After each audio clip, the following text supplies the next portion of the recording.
Today we're going to read and respond to a 2016 article available on Afropunk, Know Your Black History, Deconstructing the Quadroon Ball by The Race Card. This was originally published October 27th, 2016. Deconstructing Quadroon Balls. The Swooning Woman of Color. This was an advertisement from an 1858 New Orleans magazine, and it is the first proof I had ever seen of a quadroon ball. I had never come across any proof that these balls actually happened. I fully believed these balls were the creation of Southern white male fantasies about needy, swooning, sexual women of color hoping to have the opportunity to have a relationship with them, i.e., a white male privilege fantasy. But as I looked in wonder at the very first proof I had ever seen of a quadroon ball, everything about the advertisement struck me as wrong and contradicted every bit of history I knew about the New Orleans and Louisiana society. Then I did something that too few consumers of history do. I began deconstructing the advertisement in the context of the history of Louisiana and New Orleans. When I did this, it crushed and destroyed the mythical ideas behind quadroon balls. Quadroon referred to women of color whose ancestry was supposedly mixed with only 1/4 black blood. The term was popularized by President Jefferson, a slaveholder who never arranged to free his own black children, born by his slave Sally Hemings, or any of the other 200 slaves he held at his death. Grand, fancy, superior. In the myth of quadroon balls, women of color attended lavish dances with the hope of forming a placiage relationship with eligible white men. But the historic practice of placiage relationships between white men and free women of color were legally binding contractual agreements drawn up in the presence of a notary public. In these arrangements for monogamous or extramarital relationships, women were typically set up with a house and income, and any children were financially provided for by the white father. Americans had outlawed marriages between races and made it very difficult for children of color to inherit from their colonial fathers. Placiage agreements were a logical alternative. Couples also simply cohabitated. Free women of color in Louisiana were a powerful group in their own right. They owned land, slaves, property, and businesses. They were also beautiful. It only makes sense that any man would be attracted to them. But they did not rise to their level of affluence being stupid. Just as today, people who have assets take steps to protect their assets when they enter into marriage or relationships. Free women of color in Louisiana did the same thing.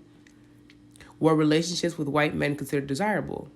For well-to-do free people of color in New Orleans, placiage relationships were not necessarily desirable or admirable.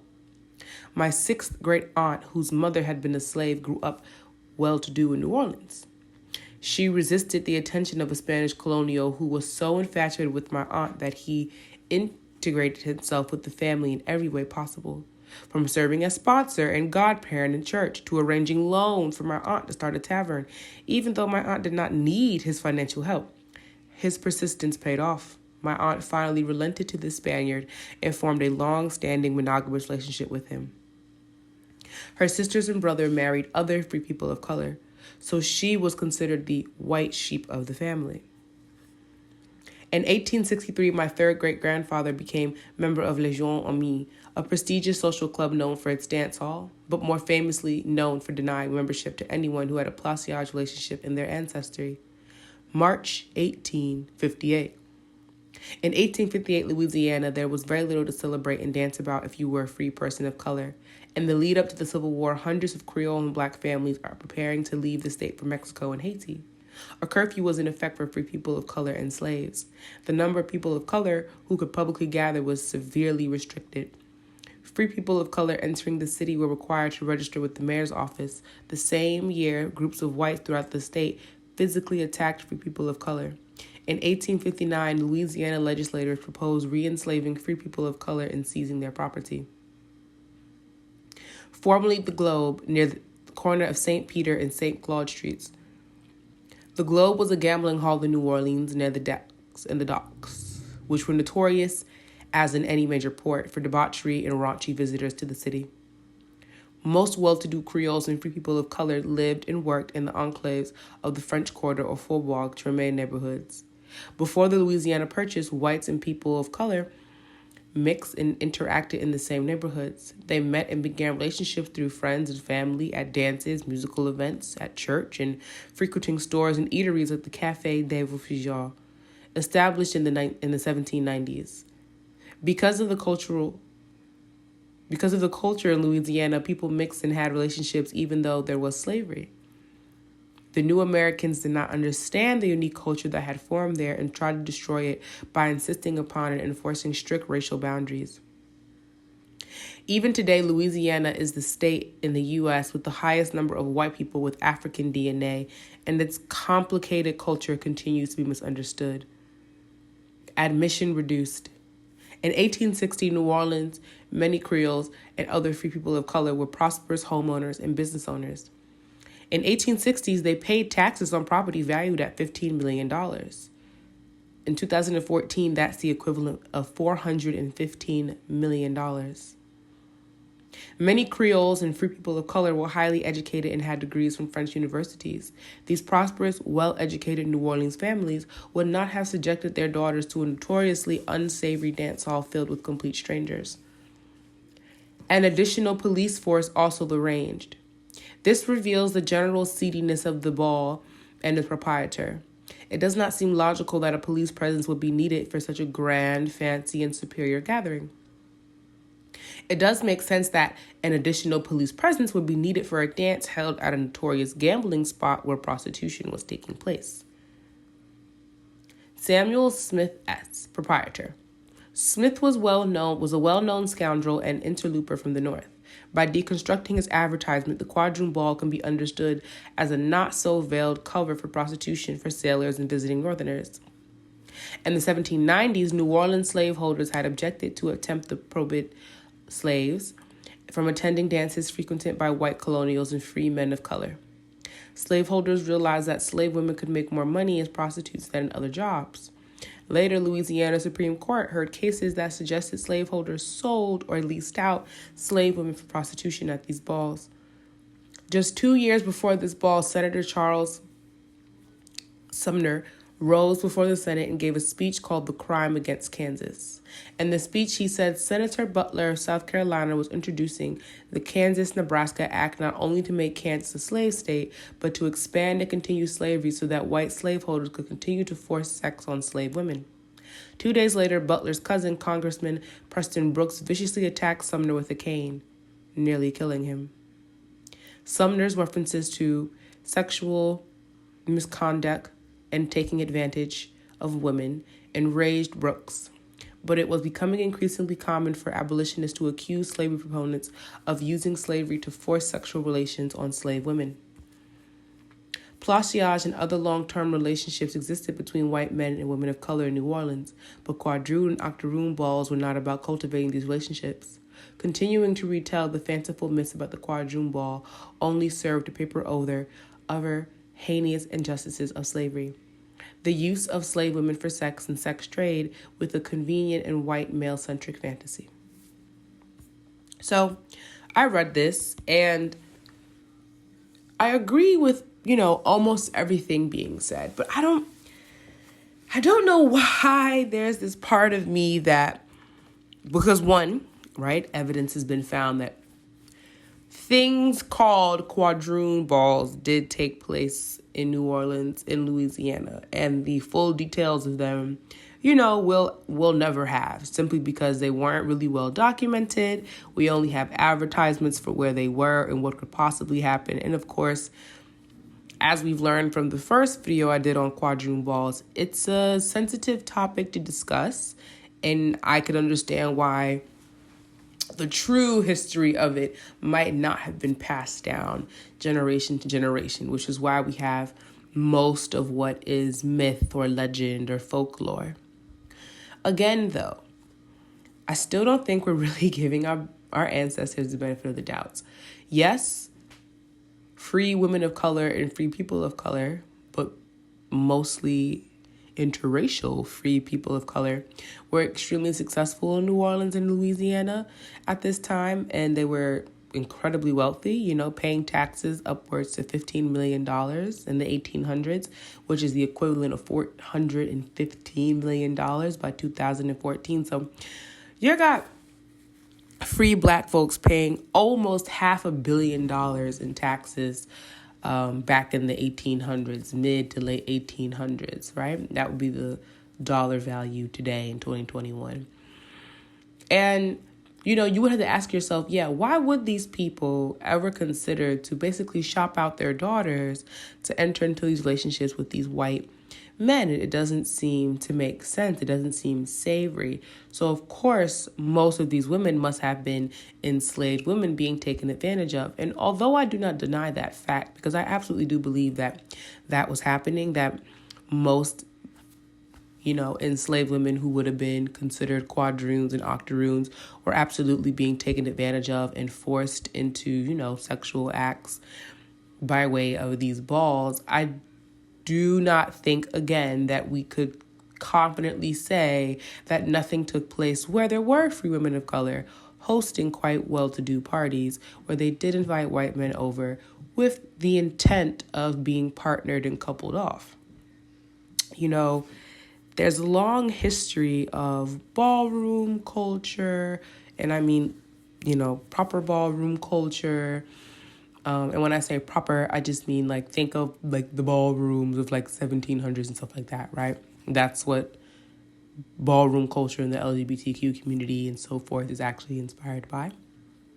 So when we think about ballroom culture, when we think about balls, when we think about fancifulness and stuff like that, a lot of that was influenced by the enslaved people. And before slavery was a thing in the way that we understand it now, chattel slavery in the Americas and throughout, Europe had many a more leader, right? Many a black leader, many a black ruler, many a black dignitary there. And we brought with us our cultures, our customs, and our understanding of celebration, gathering, and rites and rituals. And so, take something like afternoon tea, for example, or high tea that people think is really fancy and it's really nice. The queen who started that, the queen that we have to thank for doing that, has been for a very long time rumored, and now at this point the rumor has been debunked and it's now being accepted as fact, was mixed race herself, was interracial, was black and white.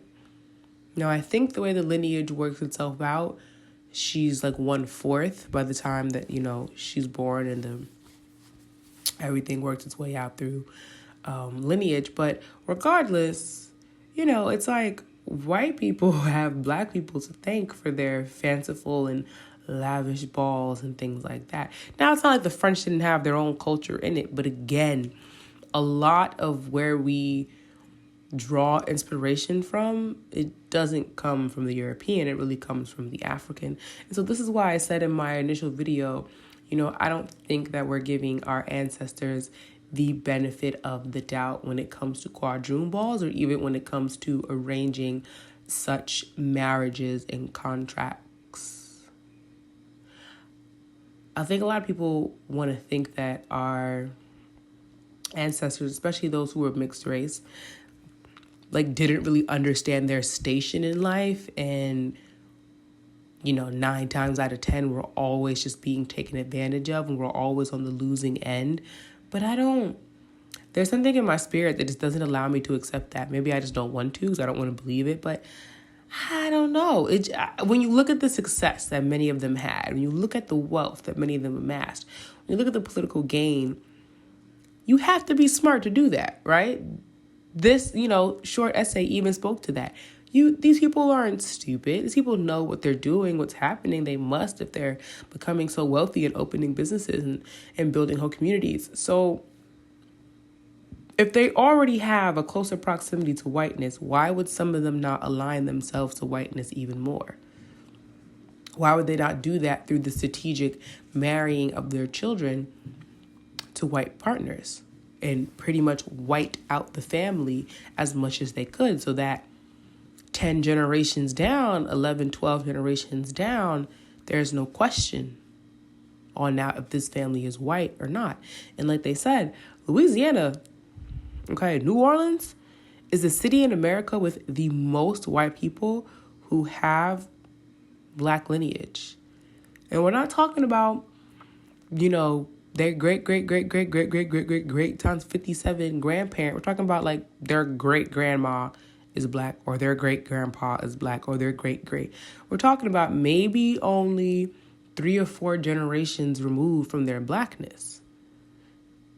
Now, albeit most of those great grandparents are half white or a quarter white themselves, again, the purposeful whitening out of the family. But, you have to ask yourself, how did all these marriages happen? I mean, it would be beautiful to believe and think that all of them happened just purely out of love, but I do think that there was a purposeful unionizing of interracial black folks with white people to protect themselves, to build themselves up, to make sure that when their great grandkids and such came along, they might have it better off at life. Because again, they have this proximity to whiteness that someone can't even deny, because look at them.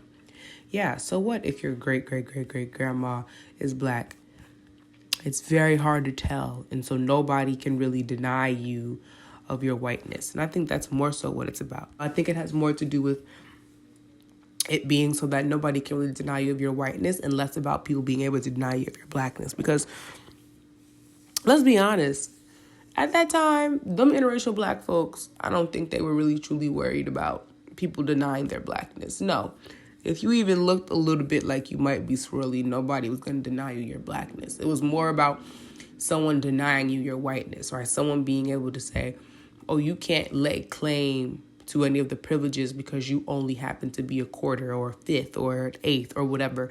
So it was more so about, how do we hold on to that? How do we hold on to our place in society as Creoles? How do we hold on to our place in society as a third race? Not as being black or white, but as being a complete separate third race. Just like, Spaniards were their own thing, and Mexicans were their own thing, and Haitians were their own thing. So was the Creole, so was the Quadroon, so was the Octoroon. And they absolutely wanted to hold on to that. They absolutely wanted to defer themselves from the Negro, from the enslaved, from the darker. There's proof on all of this. Now, I'm not saying all of our mixed race and interracial ancestors had that mindset, but many more of them did than did not, than we would like to admit. It's a hurtful and troubling past truth to accept, but it is one that existed. It's one that still exists today. We still got black folks who are mixed race who don't want to be considered black. And it's not about, oh, I don't want to be considered black because I'm biracial, so I want you to, refer to me. No, they don't. I know black are Dominican. They are not black. They do not want to lay any claim to blackness. They want to liken themselves to whiteness and whatever else that they might be able to get away with based on their phenotypes. But black? No, never. We're not that. We're not black. I'm not black. We're not black. Right? So I wanted to just present this article to you all to, again, give you some more context, because there's information. I'm not gonna say there's a lot. There is information out there about Quadroon balls, and I think it's important that we interrogate that information, that we dissect that information, that we continue to research, and that we grapple with this truth, with what was happening. Because the legacy of the Quadroon ball lives on today. It lives on today. If we think people aren't still doing brown paper bag tests, y'all are wrong. They just, they may not be holding a brown paper bag up to you, but people in their minds definitely say, this is how dark I'll accept the person. And if you don't fit that, you will get turned away. We don't have to hold the bag up anymore, because the bag, the brown paper bag, right? That baseline is being communicated to us every day through media. So there's no need to actually have to hold the bag up. You see it. You see the billboards. We see who gets to be popular. We see. We don't need the bag anymore. Social media has done that for us. The internet has done that for us. Television, film has done it for us. We no longer need the paper bag when the paper bag is everywhere. I just wanted to give you guys a little more context on Quadroon balls, and I hope that you enjoyed today's video and learned something. Let me know your thoughts down below.